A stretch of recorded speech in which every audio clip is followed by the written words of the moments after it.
At dinner, my daughter Emma said loudly, "You're a loser, Mom, but Dad's new wife Sarah isn't." I didn't say anything, but my heart broke into pieces. A week later, Emma was without a car, money, and a roof over her head. That same evening, my ex-husband called me crying, and he said something that changed everything. Before we continue, please like this video and tell us in the comments what you think about this story. We might give you a shout out in our next video, so keep watching. Today's special shout out goes to Elaine Lewis from Manchester, United Kingdom. The kitchen in our small apartment smelled like chicken soup, the kind I made every Sunday for my family. The warm smell filled our tiny dining room, mixing with the fresh flowers I bought from the corner store. It was a quiet Sunday in Chicago, where the wind always whistled through our old windows. Emma, my 26-year-old daughter, sat across from me at our wooden table, pushing her food around with her spoon like she was angry. My son Marcus, who's 24, sat next to me, trying to keep everyone happy like he always does. We were talking about simple things like work, the weather, and the new plants growing on our balcony. Then Emma suddenly threw her spoon down, making a loud crash that echoed in our quiet room. "You're a loser, Mom," she said loudly, her voice cutting through the air like a sharp knife. "But Dad's new wife Sarah isn't a loser. She's got everything figured out. Big job, fancy clothes, expensive stuff. I think I'll start calling her Mom from now on." The words hit me like someone had punched me in the stomach. My hands started shaking as I held my water glass. But I didn't say anything. "Not yet," Marcus gasped, his eyes getting big with shock. The family picture on our wall caught my eye. A happy photo from 5 years ago when we were all together at the park. Before the divorce broke our family apart. How could she say that after everything I did for her?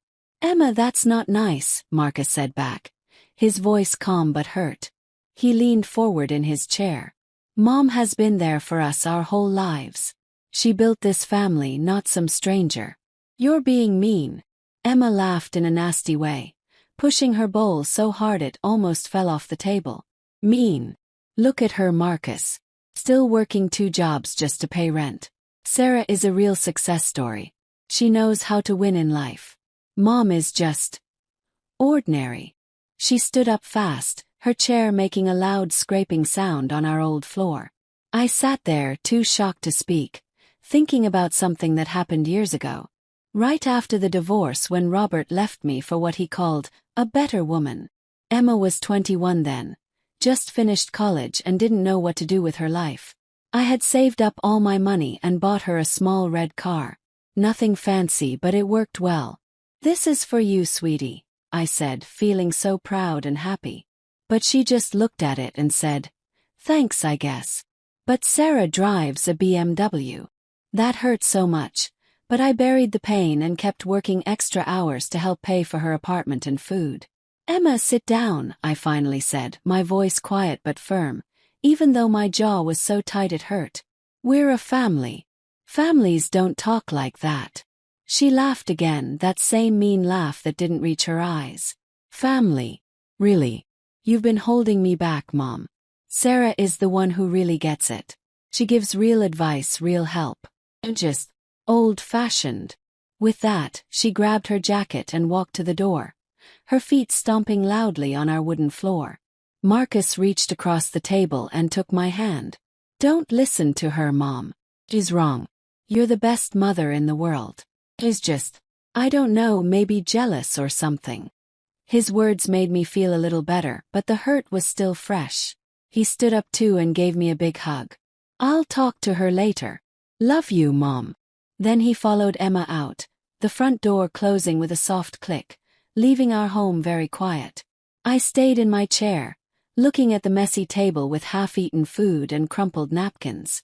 The chicken soup was getting cold. My mind was spinning, trying to understand how things got so bad. How did it come to this? Emma lived for free in the apartment I rented for her, driving the car I bought, while she spent all her time with Sarah, that fancy 45-year-old businesswoman who married my ex-husband. Sarah with her expensive suits and fake smile, always telling Robert how she could make his family better. But me. I had been working 2 jobs in Chicago's cold winters, cleaning offices at night and working at a store during the day, not just to pay bills but to build a future for my children.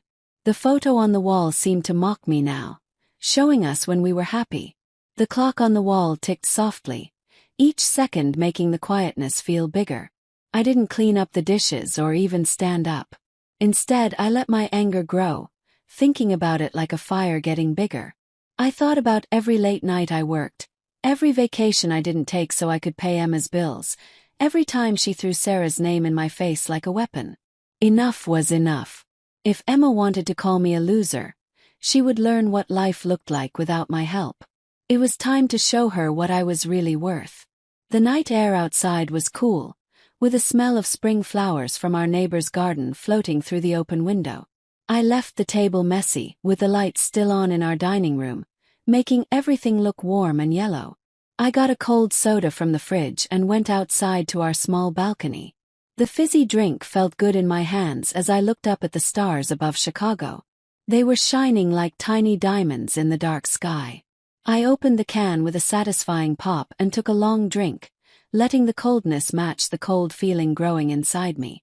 Walking around our small balcony, stepping on some wet leaves from an earlier rain, I couldn't stop thinking about Emma's words. They kept playing in my head over and over, making the fire inside me burn bigger. Sitting on the old chair I bought at a yard sale years ago, I looked up at those stars and started remembering things. Felt like they were pulling memories out of me one by one. I remembered the day I rented Emma that apartment, 3 years after the divorce. She was 23, jumping from job to job, always making excuses. "Mom, I need a stable place to get my life together," she said over the phone, her voice sounding sad and desperate. So I did what any mother would do. I used all my savings to pay for a nice 1-bedroom apartment in a good neighborhood not far from where we lived. The rent was in my name, of course. Her credit was terrible. "This is your chance, honey," I told her as we stood in the empty living room that still smelled like fresh paint. She smiled and hugged me, but within a few months, I was the only one paying rent. "Just this once, Mom," became "just until I find something better." And Sarah had been there in the background even then, taking Robert on expensive trips while I paid for our children's lives. Another sip of soda, the bubbles tickling my throat as anger rose up inside me. I remembered last Christmas when Emma opened the envelope I gave her with money inside for her car repairs. "Thanks, but Sarah's talking about helping me invest my money," she said without really looking at me, folding the check and putting it away. Sarah's ideas. Always Sarah's this, Sarah's that. That woman had charmed her way into my family, making herself look like the hero while I was the foundation holding everything up. But tonight, under these stars, something became very clear. I wasn't going to let this continue. Being fair had been my way of life all these years. Working those 2 jobs, my hands getting dry from cleaning chemicals, all to give my children what I never had. Emma's greed, her lack of respect for everything I did. It was time she learned what life felt like without my help. I crushed the empty can in my hand, the metal making a sharp crunch sound, and set it on the railing. The first light of morning was starting to show in the east, turning the sky from black to soft gray. My eyes became hard as I watched the sun come up, and I felt determined, like the morning dew settling on everything. As the first rays of sunlight came over the horizon, I got up early, my body filled with the strong decision I had made during the night. The stars in the sky had faded, but their clarity stayed in my mind like a map showing me what to do next. I didn't eat breakfast, just grabbed my keys from the hook by the door. I got into my old car, and the engine started with a familiar sound, cutting through the quiet Chicago morning. Water drops clung to the windows of parked cars along the street as I drove toward Emma's neighborhood, the one I had chosen for its safety years ago. The air was fresh and smelled like wet grass, but I was focused. No second thoughts, just action. I parked at the curb outside her apartment building and saw the red car I bought her sitting in the parking spot, still shiny from the last wash I paid for. The building looked nice but not well taken care of, with curtains closed against the morning light. I got out of my car and walked up to her door, my shoes making soft sounds on the concrete path. I knocked firmly on the door 3 times, the sound showing how determined I was. Inside I heard movement, then the lock turning. Emma opened the door with messy hair and sleepy eyes from what must have been a late night. She was wearing wrinkled pajamas, very different from the confident person who had said mean things at dinner. "Mom, what are you doing here so early?" she mumbled, rubbing her face, looking surprised and annoyed. "I'm here for the car keys, Emma. Give them to me," I said firmly, standing straight on her doorstep. She blinked, then laughed, a forced laugh that sounded like sandpaper. "What? No, that's my car. You gave it to me." "Gave it to you," I repeated, my voice steady, though I remembered the day I surprised her with it. I had driven to her old apartment with a new car, a big red bow on top like in commercials. She was 21, with no job after dropping out of community college. "This will help you get started, sweetie," I had said, feeling so happy and proud. But she had just shrugged and said, "It's okay, I guess. Sarah says she might help me get something better someday." That casual dismissal had hurt so much, but I had pushed the pain away and kept paying for insurance every month since then.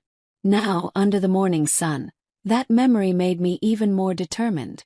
"It's registered in my name," I continued, pulling out the folded registration from my purse. "I've paid every bill, every repair. It's mine and I'm taking it back." Emma's face got hard, and she gripped the doorframe tighter. "You can't just show up and take it. That's stealing." I stepped closer, looking right into her eyes. "No, honey. Keeping it without permission, that's stealing. Give me the keys or I'll call the police right now and let them figure it out." She hesitated, her eyes looking back and forth between me and the car. A neighbor across the street stopped watering her plants and looked over at us curiously. The tension grew while birds sang in the trees, making a strange contrast to our argument. Finally, Emma cursed under her breath and went inside, coming back with the keys hanging from her finger. She pushed them at me, her hands shaking a little. "Fine, take it. But this is low, Mom. Really low. Sarah's right about you. You're just bitter and jealous." I took the keys without saying anything, feeling their weight in my hand like a small victory. I got into the driver's seat, and the car started smoothly thanks to the tune-up I had paid for last month. Emma stood on her doorstep, angry, with her arms crossed as I backed out of the parking space. In my rearview mirror, she got smaller and smaller, but the angry look in her eyes stayed with me. Driving away through the streets of Chicago, past the budding trees and quiet homes, I felt a rush of power and strength. The clock on the dashboard showed the time moving forward, and my thoughts moved to the next step. Downtown wasn't far, and the bank would open soon. This was just the beginning. The drive to downtown Chicago took me along roads I knew well, Lake Michigan sparkling to my right under the rising sun. I parked the red car in the bank's parking lot and got my folder of important papers from the glove compartment.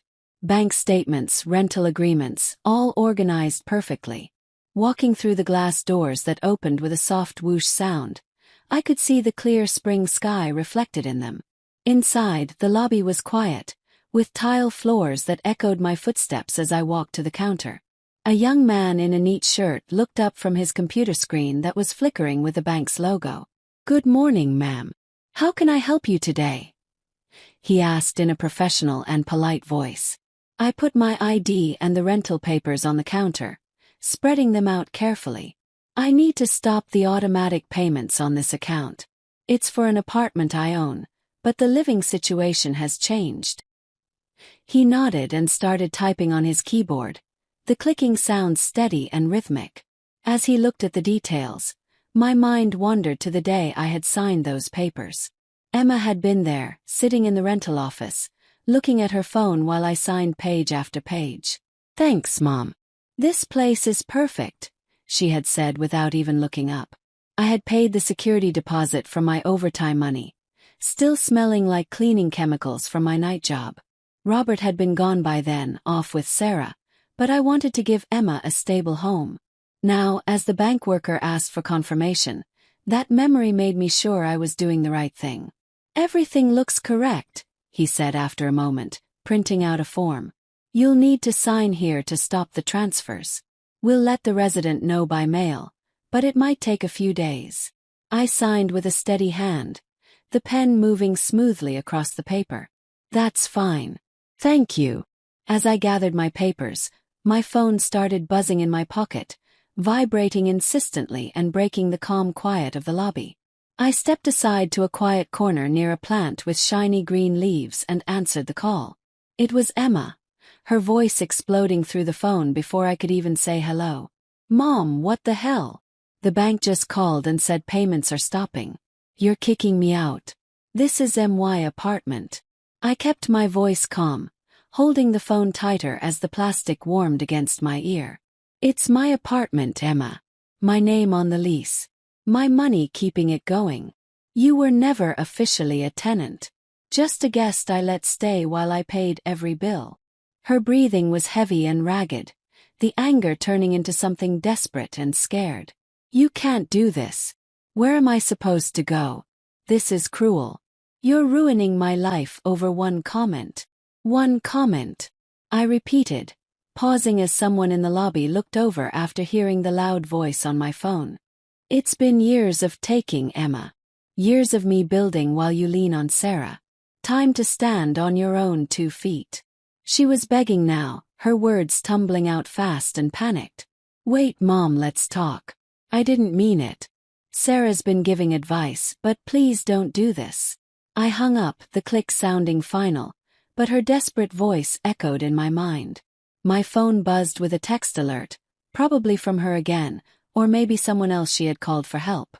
As I pushed through the bank doors, the sunlight hit me directly, and I wondered who she would turn to next. Back home, the familiar creak of the front door greeted me as I stepped inside, the bank's paperwork still tucked under my arm like a shield.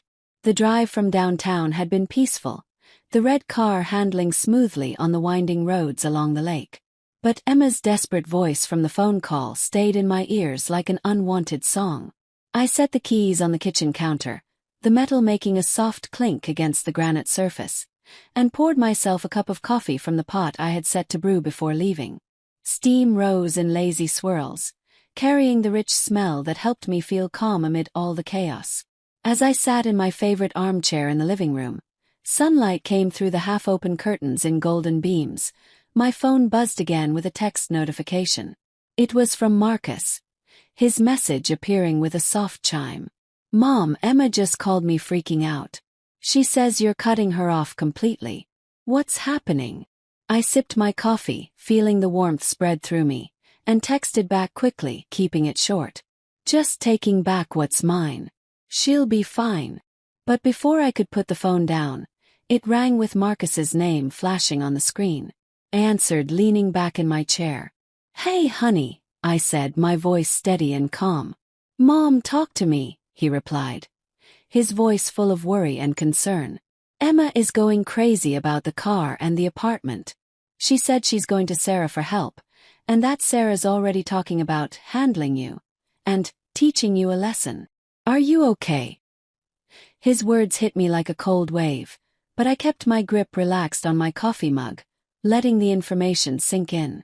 Sarah, always Sarah, that 45-year-old snake in expensive clothes, working from the shadows like a puppet master. I walked to the window, looking out at the quiet street where children rode their bikes in the spring warmth, their laughter soft and distant. I'm fine, Marcus. Emma is just upset and lashing out. Tell me more about what she said about Sarah. He paused, and I could hear his breathing over the phone. She mentioned Sarah offering to pay the rent temporarily, but only if Emma cuts you out of her life completely. And Sarah laughed about it, said you've been a pushover for too long. Emma is buying into it, Mom. She's angry but desperate. I nodded to myself, the pieces clicking together like a puzzle. Of course, Emma would run to her, the woman who had slithered into our lives right after the divorce. My mind flashed back to a memory as I stared at a faded photo on the fireplace mantel, one of all 4 of us at a summer picnic before everything fell apart. It was a year after Robert left me for Sarah. She had shown up at Emma's birthday dinner without being invited, bringing expensive gifts that made my homemade cake look cheap and simple. Your mom's great at cleaning houses, Sarah had said with a fake smile and a wink, but I'm here to clean up futures. Emma had been so impressed while I swallowed the insult and worked extra hours the next month to pay for her textbooks. That pattern of my hard work being dismissed while Sarah's flashy gestures were praised had repeated over and over again. "Marcus, thanks for telling me," I said, my voice getting stronger and more determined. "Sarah's playing games, but I'm not backing down. This is about respect and fairness." "I know, Mom. Just be careful." Emma sounded really serious about getting Sarah involved. We talked a bit more, his support giving me comfort and strength before we hung up. I scrolled through old text messages from Emma, looking at the timestamps that showed months and months of requests for money. Not one mention of gratitude or thanks. The betrayal cut deeper, but so did my determination and resolve. Walking around the room now, the floorboards creaking under my feet, I checked a few emails on my laptop. I could see patterns of Sarah's influence everywhere. Subtle insults and put-downs in family group chats that I had been left out of. A car door slammed somewhere in the neighborhood, reminding me of all the missed opportunities in the past when I should have stood up for myself. The alliances were forming against me faster than I had expected. And as I set the phone down, my thoughts turned to strengthening my position, with strategies and plans bubbling up in my mind like water coming to a boil. The phone started vibrating again almost immediately. I looked at the screen and saw Robert's name, my ex-husband, flashing urgently. The living room suddenly felt smaller, and the steam from my cooling coffee disappeared into the air like fading dreams. I answered while standing by the window where the neighborhood's calm peace mocked the storm brewing inside me. "Linda, what on earth are you doing?" Robert's voice burst through the phone, frantic and accusatory, each word higher and more panicked than the last. "Emma is hysterical. She says you took her car and stopped paying for her apartment. Have you lost your mind?" I took a deep breath, gripping the windowsill with my free hand, feeling the smooth wood under my fingers. "Hello to you too, Robert. I haven't lost anything. I took back what's legally mine. The car I bought and the apartment I've been paying for. Emma has had plenty of time to grow up and be responsible." He sputtered, the phone crackling with his emotion and anger. "But she's your daughter. You can't just throw her out like this. Sarah and I are worried sick. She's talking about getting lawyers involved if you don't fix this mess." Sarah again, pulling strings through him like a master puppeteer. I walked a slow circle around the room, passing the photo on the mantel, my steps measured and deliberate to counter his rushed panic. A memory came back to me as I walked, right after the divorce papers were signed, when Robert had moved in with Sarah. I had kept the support flowing, paying extra for Emma's dental work and vacations I couldn't join. "Sarah's got big plans for our kids," she had said once during a phone call about custody, her voice light and airy. I had signed another check, building silently in the background while they showed off their success. Now her panic showed the cracks in their perfect facade. "Lawyers," I responded, my tone even but laced with quiet steel. "Let her try. Everything's in my name, Robert. This isn't about being cruel. It's about respect and fairness.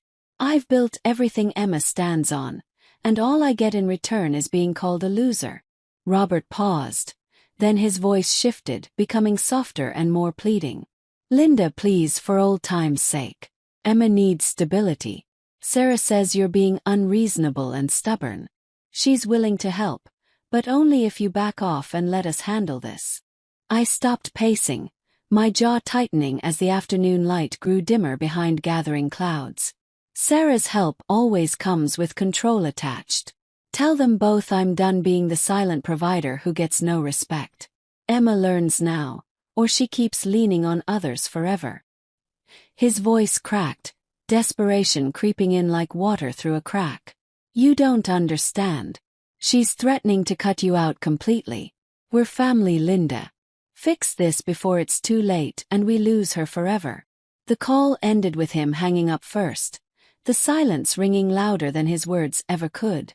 I picked up a notebook from the drawer, the pages crisp and clean as I flipped to a blank one. Ideas and plans surged through my mind, consultations and countermeasures, my pen hovering over the paper, ready to map out the path forward.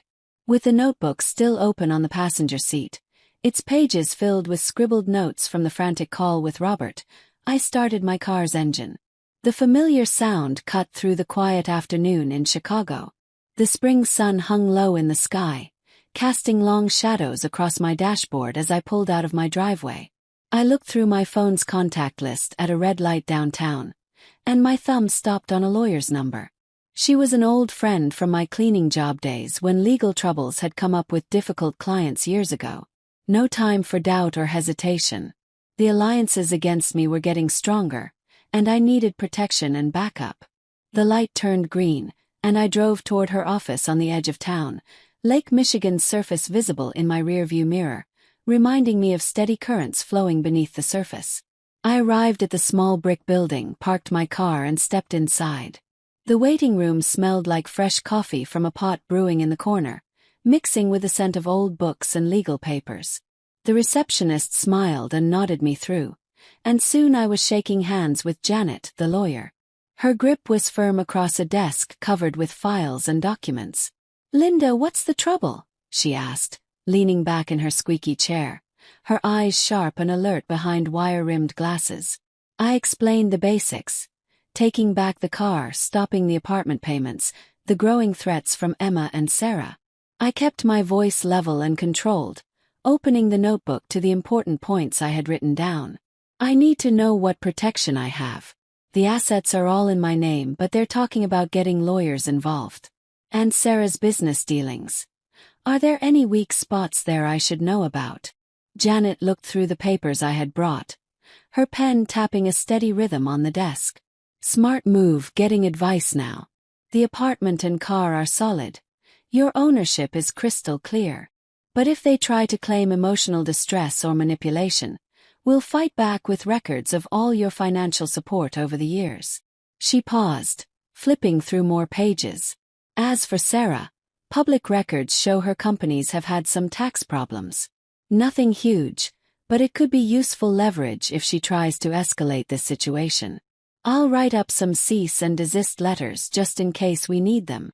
We went deeper into the details, her questions probing like a foundation inspection. "Any shared accounts or business partnerships?" I shook my head, but a memory came back as I waited for her to make copies of my documents. The day Sarah first met Emma at a family gathering after the divorce, handing her a business card with a slick, fake smile. "Stick with me, kid. Your mom's good with mops and brooms, but I build empires and create wealth." I had overheard this, swallowing my pride while signing another check for Emma's car insurance. Now Janet's advice turned that old resentment into a real strategy. "File for complete ownership transfer on the apartment. It'll force them to show their hand and reveal their real intentions." Leaving with a folder full of preliminary legal documents, the hallway echoing my solitary footsteps, I felt empowered and strong. The weight of the situation was shifting in my favor.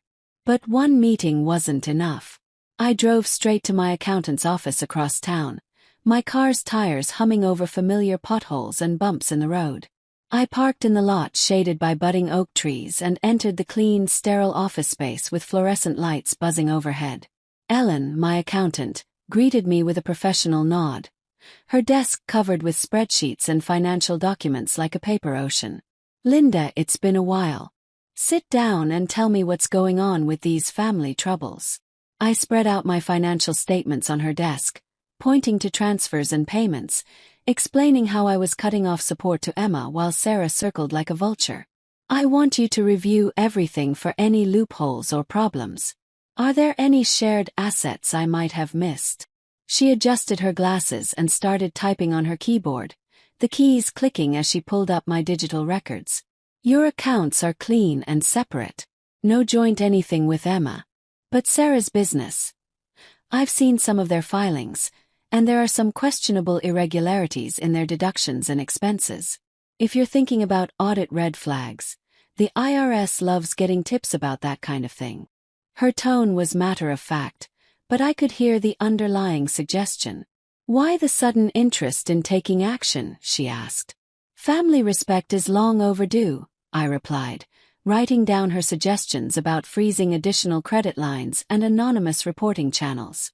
As she printed out summaries and reports, my mind flashed back to a cold winter years ago when I had wired money for Emma's failed business idea while Sarah advised from a distance, probably taking consulting fees that I had indirectly funded. Ellen's insights turned that old resentment into useful tools. Secure your retirement funds first and foremost. Then, if they decide to sue you, you can counter-sue for repayment of all those gifts over the years. By the time I left her office, the sun was getting lower in the sky, and my folder was thicker with annotated files and strategies. Driving home along the lake road, I ran through a mental checklist of what to implement tomorrow. My car's cabin was filled with a sense of purpose and determination.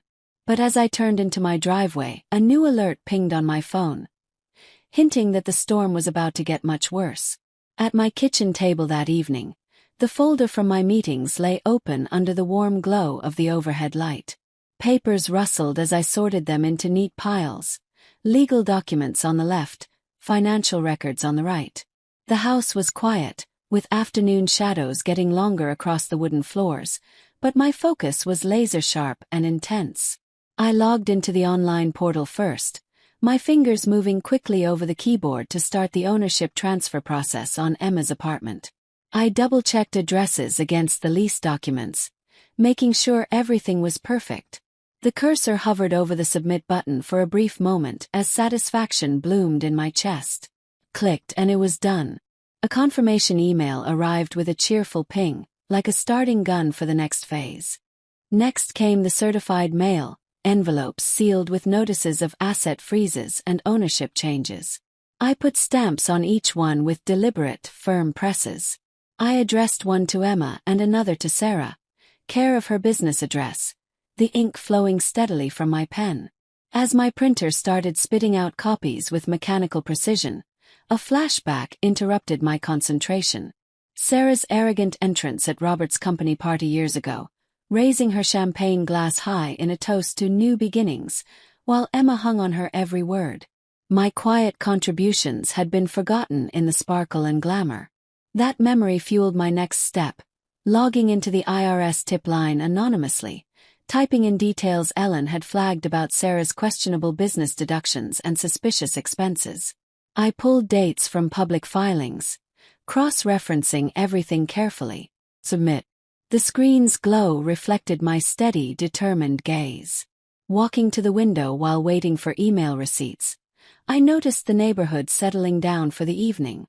Children were being called inside for dinner, and lights were flickering on in windows like watchful eyes. Back at my table, I monitored my email inbox carefully. Subtle signs were already emerging. An unread message from the bank confirming holds and freezes. A delivery tracking notification for my certified mail. Tension coiled inside me like a spring, but each action I took built my protective wall higher and stronger. Then, as I sealed the last envelope with a firm press, my phone lit up with an incoming call from Emma. Her name flashing urgently across the screen, the vibration rattling against the wooden table. The computer's notification chimed sharply in the quiet room, cutting through the evening silence like an unwelcome intruder. I leaned forward, watching the cursor blink impatiently on the screen as I clicked open an email from Sarah.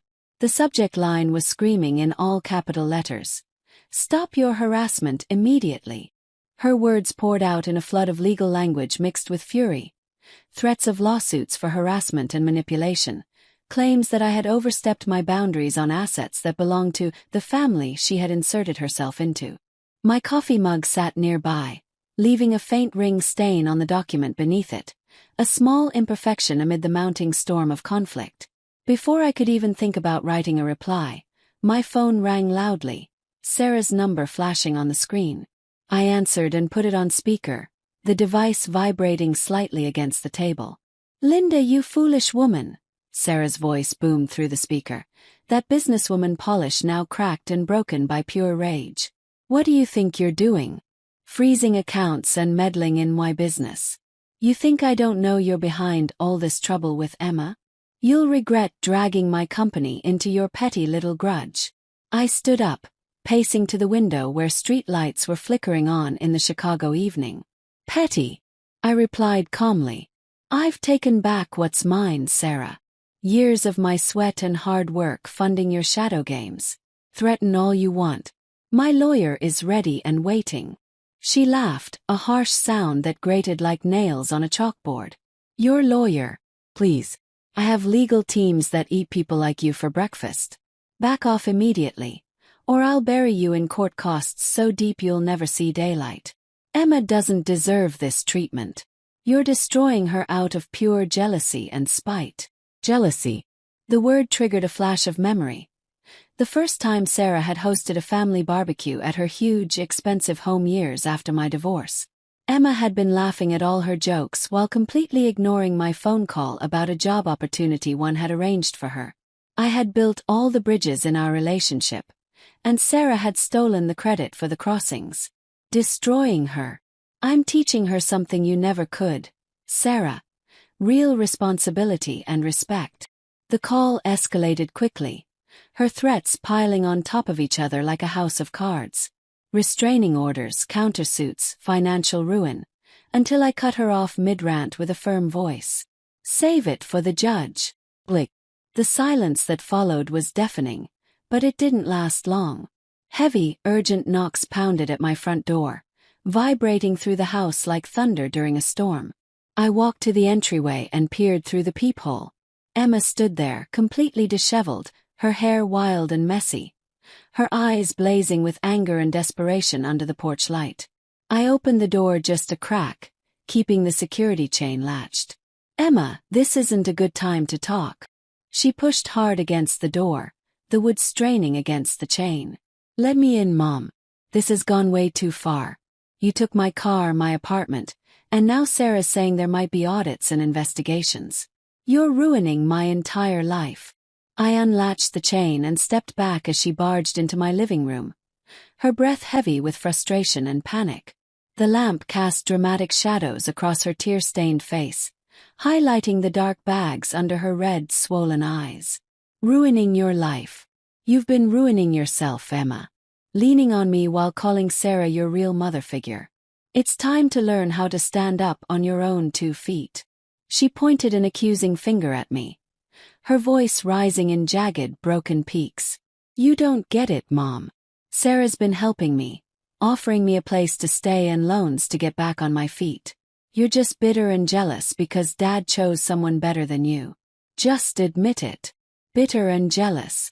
Another painful echo of that company barbecue where Robert had whispered to me, Sarah's been good for our family, Linda. You should move on and let go. I had moved on by funding Emma's entire life from a distance, working 2 jobs to make sure she had everything she needed. Now, in the heated air between us, I held my ground firmly. Chose someone better. Chose you, Emma. Every paycheck, every sacrifice I made was for you. Sarah's help comes with strings attached. It's about control, not love. Walk away from her influence, or face the consequences completely on your own. Emma paced around my living room like a caged animal, accidentally knocking a picture frame crooked on the side table. The old family photo tilted at an odd angle, showing happier times. Consequences. I'm homeless because of what you did. Fix this right now, or I'll join Sarah's lawsuit against you. We'll take everything you have left. The standoff reached its peak, her shouts bouncing off the walls while my responses stayed calm but firm. Sue me if you want. The truth is on my side, and I have documentation of everything. Finally, she stormed toward the door, slamming it so hard behind her that the entire frame rattled and shook. I watched from my window as she climbed into what must have been Sarah's expensive car, the tires screeching loudly as they sped off into the night. The evening settled around me, but the air still hummed with unfinished business and consequences that were still brewing just beyond my sight. As the red tail lights faded into the darkness, I knew this was far from over. But for the first time in years, I felt like I was finally standing up for myself. And that felt like a victory worth fighting for. If you enjoyed this story, please like this video and subscribe to Granny's Voice. Share your thoughts about this story in the comments below.